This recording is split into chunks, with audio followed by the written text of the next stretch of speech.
There have been more casualties in the struggling retail sector this week, with big names like JB Hi-Fi, Kathmandu and Billabong taking tumbles on the stock market. Despite unprecedented challenges, some businesses are staging a comeback, adapting to the radically changing demands of their customers. Deborah Cornwall reports.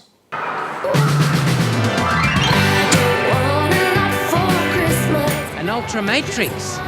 Wow.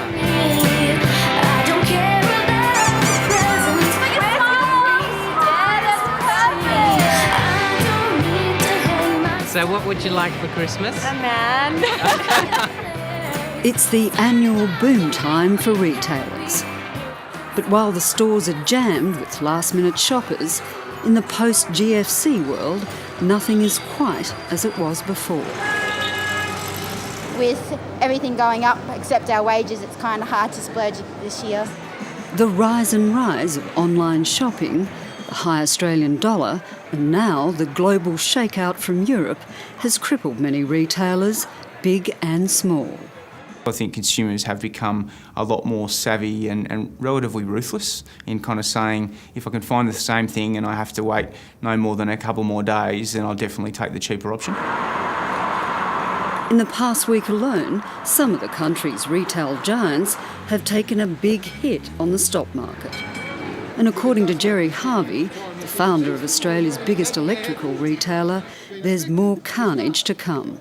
I can tell you it's hard to find a retailer in Australia that's not in some form of financial trouble. Harvey Norman launched its own fight-back strategy yesterday, announcing a new website business which will ship tax-free computer games direct to Australia from Ireland. Well, it's a real big game changer because over the last 12 months you've seen the rise and rise of overseas internet sites. We're not talking about local Australian sites, we're talking about retailers overseas gaining a bigger share day by day of the market. You can't expect us to sit here and cop a hiding from overseas retailers. Mr. Harvey says the move would mean certain job losses, but that was inevitable anyway, as Australian businesses continued to be placed in the impossible position of trying to compete with cheap online imports, which were now forcing stores to slash prices so low it was unsustainable. The retail industry in Australia employs 1.2 million people. It's the biggest employer of people in Australia. So by going offshore, we're going to end up losing a lot of Australian jobs. Now the result, if we lose, say, 10% of Australian jobs in retail, that would be 100,000 people. That would transform into 500,000 people through the domino effect. Virtual shopping has hit every sector, but perhaps none so hard as the notoriously fragile fashion industry.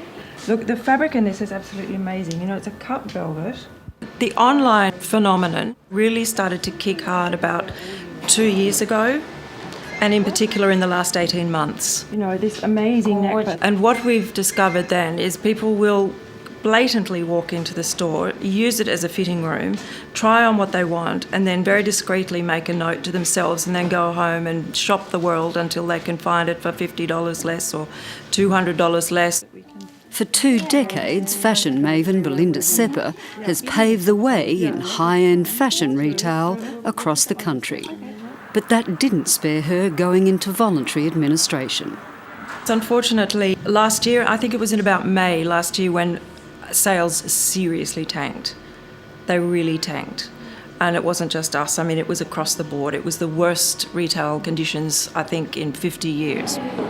Belinda Sepper says to survive, she's had to radically restructure the business. Some of her stores have been shut down and a web shop is set to be launched next month. But online creep, she says, still only ever accounted for 10 to 15% of her business fall-off. It's too easy to blame all the economic conditions that we're all facing. We're all facing the same conditions. Retail is really like a love affair. You have to bind yourself to the customers. You have to bind them on very gently, include them in your world. Retail analyst Damien Tampling agrees most businesses have been too ready to blame the brutal economic conditions, but what they really needed to do was adapt to a whole new landscape in retail. I think there is a shift. Consumers used to absolutely vote with their feet in terms of wanting to go into a store to get the customer service, to get the knowledge within the sales assistants, repertoire, but less and less that's the case. He says Harvey Norman's offshore venture may move more product, but the real future for retailers lies with offering the right mix of products, far better service and an online presence. In the US, there's some really interesting examples coming up where you can go into a fashion retailer shop, you can buy a blouse in that store for $70 there and then and take it with you, or you can actually buy it for 25% cheaper but have it delivered to you 3 days later. So they're trying to mix the two kind of advantages of those models together into one. I want an iPad. I want a watch. With so much at stake, all most retailers will be hoping for this Christmas is to still be around same time next year.